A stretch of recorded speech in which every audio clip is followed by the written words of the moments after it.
Merci de choisir NCI pour vous informer. Bonsoir à tous et bienvenue dans cette édition. La 3e édition de la foire commerciale intra-africaine se tiendra en Côte d'Ivoire en 2023. Le contrat d'accueil de ce rendez-vous international a été signé aujourd'hui en présence du Premier ministre Patrick Achi. On en reparle dans quelques instants. Les boulangers menacent d'augmenter le prix de la baguette de pain en raison de l'augmentation considérable du coût des intrants depuis 2006. Vous entendrez le président du haut patronat des boulangers et pâtissiers de Côte d'Ivoire dans cette édition. Emmanuel Macron appelle la Russie à éviter une famine dans de nombreux pays à cause de la guerre en Ukraine. Des pays ont des difficultés à s'approvisionner en blé et en céréales. Le président français redoute une crise alimentaire gravissime. Il était face à la presse après le sommet extraordinaire du G7 et de l'OTAN. Et on commence avec la signature du contrat d'accueil de la foire commerciale intra-africaine 2023 ce vendredi en présence du Premier ministre Patrick Achi. Ce rendez-vous international est une aubaine pour la Côte d'Ivoire qui pourra présenter son riche patrimoine culturel, ses produits locaux et saisir des opportunités d'affaires. Pierre Dipomelin, Aruna Zeba. Salle des fêtes du Sofitel Hôtel Ivoire. Signature du contrat d'accueil de l'IATF. Foire commerciale interafricaine.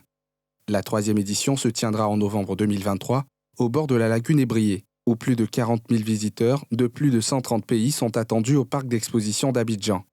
C'est une occasion pour nos opérateurs économiques de montrer la réalité de la transformation structurelle de nos économies par l'industrialisation, de présenter leurs produits et services, de s'engager dans des échanges inter-entreprises B2B, des échanges entre entreprises et secteur privé, B2G, de créer des joint ventures et de conclure des accords commerciaux mutuellement bénéfiques. L'IATF constitue ainsi une véritable locomotive pour la bonne marche de la ZLECAf. C'est également la vitrine du marché unique africain de plus de 1,3 milliard de consommateurs. Si le volume d'échanges commerciaux interafricains est jugé insuffisant, entre 13 et 15% en moyenne, la Côte d'Ivoire est tout de même au-dessus de cette moyenne, avec 24%. Le Premier ministre, qui représentait le président de la République à cette occasion, a indiqué que le pays mettra tout en œuvre pour un succès éclatant de ce rendez-vous panafricain. La Côte d'Ivoire prend ainsi le pari de l'engagement absolu d'organiser avec succès l'IATF 2023 et de participer au rayonnement continental et mondial de nos pays africains.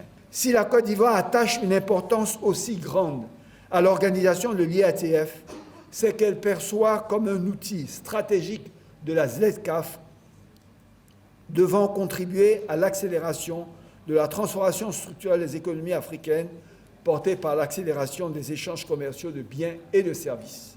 Près de 2000 exposants cibleront des secteurs clés tels que l'agrotransformation, les biens de consommation, l'automobile, le tourisme, les mines. Avant la Côte d'Ivoire, la 2e édition de l'IATF s'est tenue à Durban, en Afrique du Sud.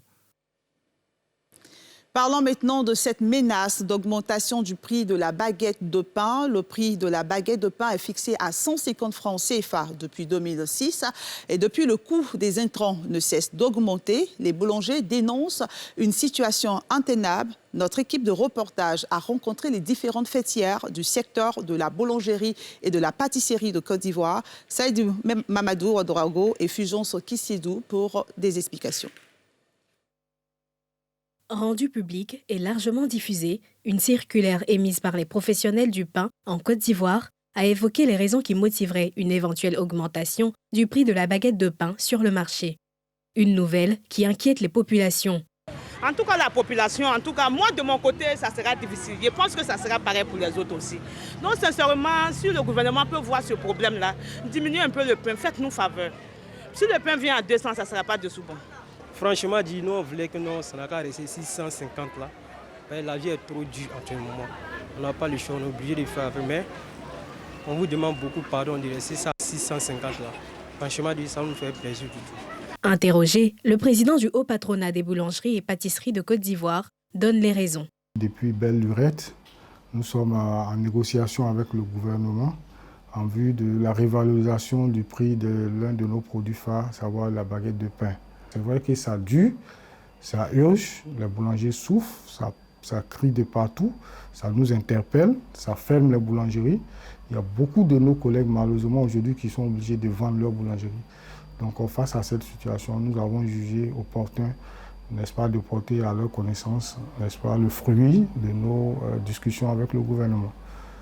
Convié à une séance de négociation avec le ministère du Commerce ce vendredi, il rassure que les discussions vont bon train. Mais il prévient néanmoins qu'en cas de non-satisfaction de leur requête, introduite depuis plusieurs années déjà, ils pourraient stopper leur production. Là, en tant que syndicat, nous allons revendiquer par les moyens légaux. Voilà. Donc, ça comprend, comme nous sommes maîtres de notre production, voilà, peut-être que nous espérons que les choses n'arrivent pas là, mais nous n'aurons d'autre choix que, n'est-ce pas, d'utiliser les moyens qu'il faut pour pouvoir arriver à nos fins, quoi, en fait. Avec des coûts du sac de farine passés de 11 250 à 21 250 francs CFA entre 2006 et 2022, soit une hausse de 97% entre 2006 et 2022, les professionnels assurent que cette augmentation n'est pas pour l'heure liée à la crise ukrainienne, mais ils redoutent l'impact de cette crise sur le coût de la farine de blé. Un fait qui envenimerait la situation déjà intenable. Un pôle d'innovation pour former des jeunes à l'esprit d'entrepreneuriat va bientôt ouvrir ses portes à Abidjan. C'est le fruit d'un partenariat entre l'État et le PNUD. Le chantier de ce centre, qui sera logé au sein du lycée technique d'Abidjan, a été visité ce vendredi par le ministre de l'Enseignement technique et la représentante résidente du PNUD en Côte d'Ivoire, Salifi Alekwe. Afin d'accélérer l'employabilité des jeunes, le lycée technique va abriter à partir d'avril prochain un pôle d'innovation. Pour voir l'état d'avancement des travaux de ce futur incubateur, le ministre de l'Enseignement technique, de la formation professionnelle et de l'apprentissage s'y est rendu en compagnie de la représentante résidente du PNUD en Côte d'Ivoire, partenaire de ce projet. À travers ce pôle, nous allons former près de 100 000 jeunes aux techniques de l'entrepreneuriat. Avoir le dispositif, les équipements, réunir ici des chefs d'entreprise pour les former. Mais ce centre aussi va permettre l'apprentissage des questions de digitalisation et de numérisation aussi des activités. Donc nous allons avoir des équipements du programme des Nations Unies pour le développement pour mettre en place ce pôle qui sera fonctionnel à partir du mois prochain puisque les travaux sont très avancés. Le gouvernement de la Côte d'Ivoire a fait de l'insertion socio-économique et professionnelle des jeunes une priorité. En réponse, le système des Nations Unies, dans son cadre de coopération 2021-2025, a également, parmi les 8 thématiques que nous avons priorisées, mis un accent particulier sur la jeunesse. Le PNUD, la contribution du PNUD parmi les autres agences du système des Nations Unies, est d'appuyer cette thématique parce que nous comprenons qu'avec la croissance démographique, et les besoins des jeunes d'avoir des perspectives nouvelles pour l'avenir, c'est important de les encadrer, de les former et de nous assurer qu'ils ont les moyens mis à leur disposition pour contribuer à l'épanouissement de ce pays. C'est en juillet 2021 qu'un accord a été signé entre les différentes entités pour la mise en place de ce projet qui va contribuer à l'insertion des jeunes. Hier, c'était la journée mondiale de la lutte contre la tuberculose. Le gouvernement ivoirien veut intensifier la lutte contre la pathologie. La journée a été célébrée dans la commune de Port-Bouët en présence des acteurs. Il s'agit de la 27e journée mondiale. Methylène Légré. Chaque année, 2000 personnes meurent de la tuberculose en Côte d'Ivoire, malgré la gratuité du diagnostic. C'est dans ce contexte que s'est tenue la célébration de la journée mondiale de lutte contre la tuberculose, autour du thème « Investir pour mettre fin à la tuberculose, c'est sauver des vies ».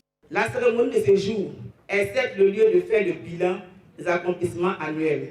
Mais c'est aussi pour nous les acteurs communautaires l'occasion de porter la voix des malades de la tuberculose pour adresser un message aux décideurs. Pour aider la Côte d'Ivoire à mieux lutter contre la tuberculose, l'Organisation mondiale de la santé réitère ses engagements.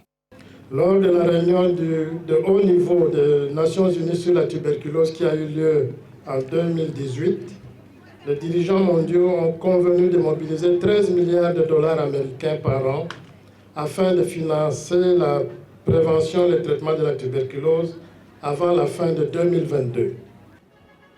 Je salue tous les valeureux acteurs de lutte contre la tuberculose, venus témoigner leur détermination à gagner la bataille contre cette maladie très contagieuse.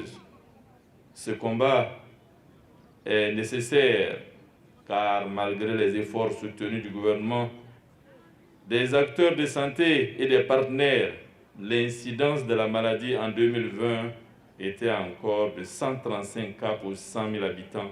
La tuberculose est la deuxième maladie infectieuse la plus meurtrière au monde, selon l'Organisation mondiale de la santé. C'est chose faite depuis hier. Le Super Ebony 2021 est le propriétaire d'une villa d'une valeur de 43 millions de francs CFA. Mardoché Kwasi était heureux de recevoir les clés de sa villa construite sur une superficie de 200 mètres carrés. L'Union des journalistes aussi. C'est la première fois que la maison d'un Super Ebony est prête, avant même le lancement de la nouvelle édition, a dit Jean-Claude Koulibaly, le président de l'UNJCI. Le reportage de Saïdi Mamadou. Distingué meilleur journaliste de l'année le 18 décembre 2021 à Yamoussoukro, Mardoché Kwasi, journaliste reporter à NCI, a reçu les clés de la villa promise aux lauréats. La cérémonie de remise s'est faite en présence du président de l'Union nationale des journalistes de Côte d'Ivoire, UNJCI, qui s'est réjoui de cet aboutissement. Un sentiment de fierté et de joie qui m'anime. Je pense que cela non seulement crédibilise le concours qu'est le Super Ebony, mais aussi également les partenaires qui nous accompagnent à ce niveau-là, qui est E2JS. Nous pensons que c'est un partenariat gagnant-gagnant parce que E2JS, en offrant cette coquette villa de 4 pièces d'une valeur de 43 millions de francs CFA, vient de prouver son sérieux, vient de prouver que c'est une entreprise citoyenne qui compte. Après une visite de la concession, le nouveau propriétaire de la maison est reconnaissant. C'est un sentiment de soulagement. Voir cette promesse, voir cette annonce faite à la nuit des Ebonies se concrétiser ce matin, c'est un sentiment de soulagement et de satisfaction et de grande joie. Car avoir une maison, c'est quelque chose d'important qui permet aux travailleurs, qui permet à l'homme d'être stable, d'être tranquille et de donner le meilleur de lui-même. Villa basse de 4 pièces construite sur une superficie de 200 mètres carrés pour une valeur totale de 43 millions.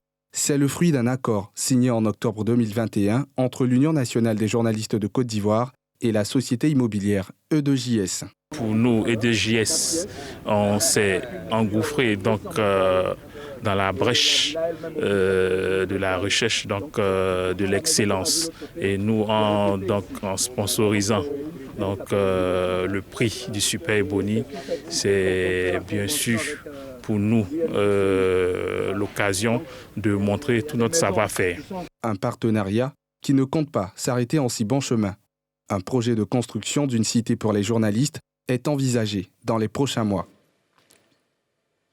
Il existe désormais une application pour lutter contre la désinformation et les discours de haine dans notre pays. L'équipe Pro-Jeunes, en collaboration avec l'Institut national démocratique, a mis en place l'application Stop Intox. Une application qui vous permettra de vérifier les informations et de renforcer vos capacités en matière de désinformation. Je vous conduis à la cérémonie de lancement de cette application à l'Université Félix Houphouët-Boigny avec Méthylène Légré et Fulgence Kissédou. Il est désormais possible de vérifier les fausses informations, les rumeurs et les discours de haine sur les réseaux sociaux via une application dénommée Stop Intox. Une application qui présente de multiples fonctionnalités et simple à l'utilisation. Dès que vous avez créé votre compte, vous partez dans l'onglet « Je vérifie l'information » et là, vous avez la possibilité maintenant de soumettre une information à vérification, que ce soit une image, un texte, une vidéo, un lien ou un discours de haine. Créée par l'équipe Pro-Jeunes, l'application bénéficie du financement du NDI, National Democratic Institute. Si la jeunesse prend le devant pour permettre aux Ivoiriens d'avoir la bonne information, de ne pas se laisser intoxiquer par tout ce qui circule sur les réseaux sociaux, c'est vraiment important que le NDI puisse les accompagner. Monsieur le ministre Amadou Koulibaly soutient totalement l'initiative du NDI. Et nous avons un vaste programme qui va dans le même sens que le NDI, qui est le programme de développement des nouveaux médias, dont le projet de sensibilisation et de formation à l'utilisation responsable des médias sociaux. L'application Stop Intox est gratuite et téléchargeable via tout support numérique et adaptée aux différents réseaux sociaux. On se souvient, la FAO avait alerté le monde le 14 mars dernier sur le risque d'effondrement du système alimentaire mondial en raison de la crise en Ukraine. À l'issue du sommet extraordinaire du G7 et de l'OTAN, le président français a affirmé face à la presse qu'une crise alimentaire sans précédent s'annonce. Il a appelé la Russie à autoriser les semis en Ukraine au risque d'aboutir à une famine. Pierre Dipomela. Emmanuel Macron a proposé un plan d'urgence pour la sécurité alimentaire mondiale et la production de céréales au niveau de l'UE et du G7 afin de répondre au risque de famine que pourrait provoquer la guerre en Ukraine. Il a directement tenu pour responsable Moscou. Il est absolument impérieux qu'au-delà du cessez-le-feu, la Russie se montre responsable et ne prenne pas en plus justement cette responsabilité de créer cette famine qui, sinon, est à coup sûr inéluctable. Pour le président français, il faut maintenir la pression par la cessation des activités des entreprises occidentales en Russie. C'est le choix qu'a fait Renault, c'est le choix qu'ont fait d'autres entreprises de cesser certaines activités. Je considère que nous, la priorité, ça doit être l'effet final recherché, qui est justement de stopper l'action russe. Voilà de manière très claire la position de la France. Dans les 12 mois à venir, il plane une famine inéluctable avec notamment des risques de pénurie de céréales en Égypte et en Afrique du Nord, selon Emmanuel Macron, qui appelle les pays européens à sortir de leur trop grande dépendance au pétrole et au gaz russe par une diversification des achats et une politique concertée avec les autres membres du G7. Voilà, c'est la fin de ce journal de la rédaction de NCI. Merci de votre fidélité. Très beau week-end et prenez soin de vous.